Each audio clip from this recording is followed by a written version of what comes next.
गठबंधन की कथित बौखलाहट प्रधानमंत्री नरेंद्र मोदी से लेकर गृह मंत्री अमित शाह के चेहरे पर साफ दिखाई दे रही है।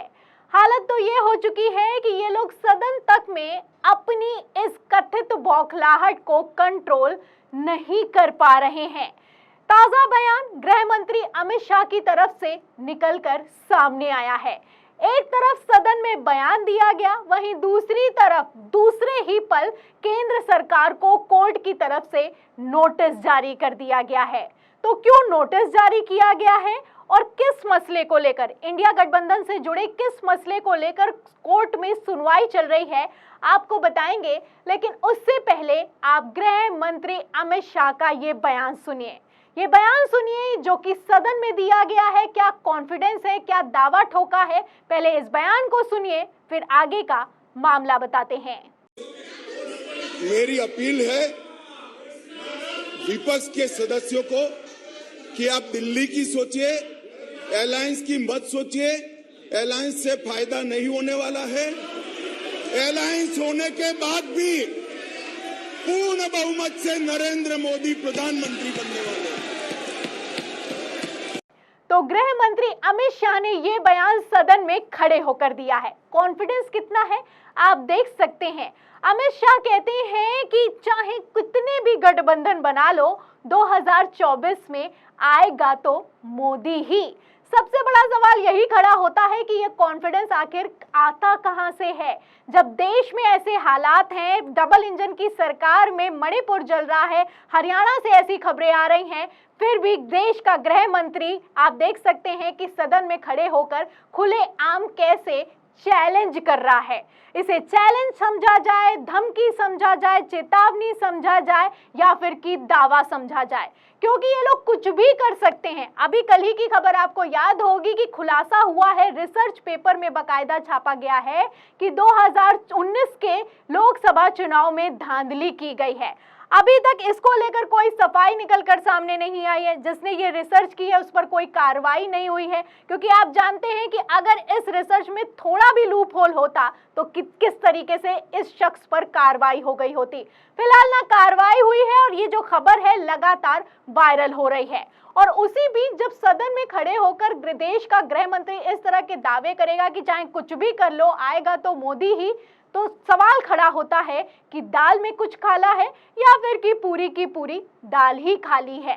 खैर, इंडिया नाम से इन लोगों को आप जानते हैं कि कितनी दिक्कत है। जब से इंडिया गठबंधन तैयार हुआ है, जब से राहुल गांधी ने अपने गठबंधन का नाम, जो विपक्षी गठबंधन है उसका नाम इंडिया दिया है, तब से लगातार इंडिया ही नाम को कितना टारगेट किया जा रहा है, कितनी दिक्कत है, आपने लगातार खबरें देखी। आलम तो ये हो चुका है कि जो बीजेपी के नेता हैं वो अपने ट्विटर हैंडल तक से इंडिया को हटा रहे हैं और भारत लिख रहे हैं।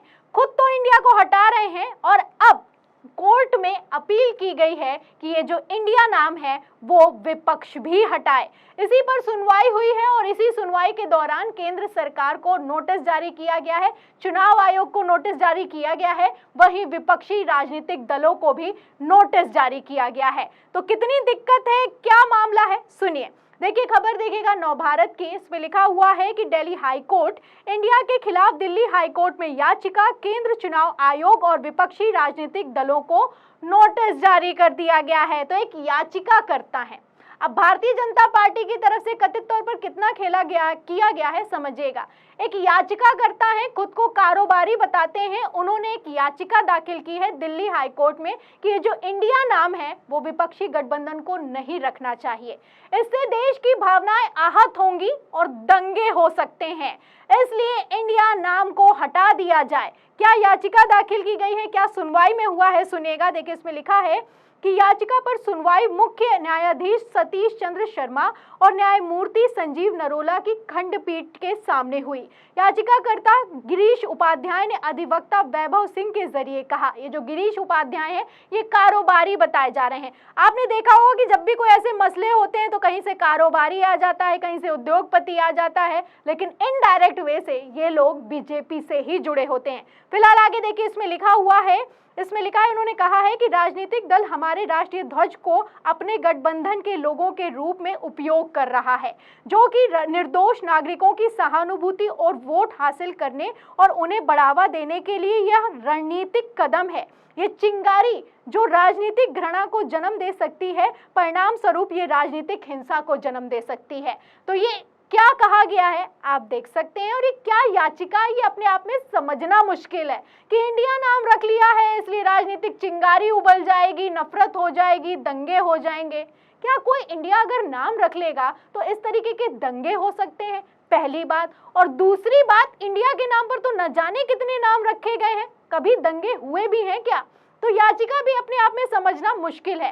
फिलहाल ये याचिका दाखिल की गई है और दिल्ली हाईकोर्ट में सुनवाई हुई है, और जो अलायंस की बात कर रहे हैं अमित शाह सदन में खड़े होकर, उसी को लेकर नोटिस भी गृह मंत्रालय में पहुंच गया है। उसी के साथ विपक्षी दलों को भी दिया गया है और चुनाव आयोग को भी दिया गया है, जवाब तलब किया गया है। अगली सुनवाई में ये तय होगा कि ये जो इंडिया नाम है ये विपक्षी गठबंधन को मिलेगा या फिर कि नहीं मिलेगा। फिलहाल यहाँ पर समझने वाली बात यह भी है कि इंडिया वर्सेस एनडीए में काफी ज्यादा बौखलाहट एनडीए में दिखाई दे रही है।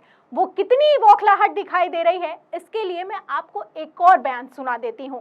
केंद्रीय मंत्री हैं मीनाक्षी लेखी, सदन में खड़े होकर क्या बोलती हैं, छोटा सा चंक है, बयान सुनिए। एक मिनट शांत रहो, तुम्हारे घर ना ईडी आ जाए, तुम्हारे घर ना ईडी आ जाए।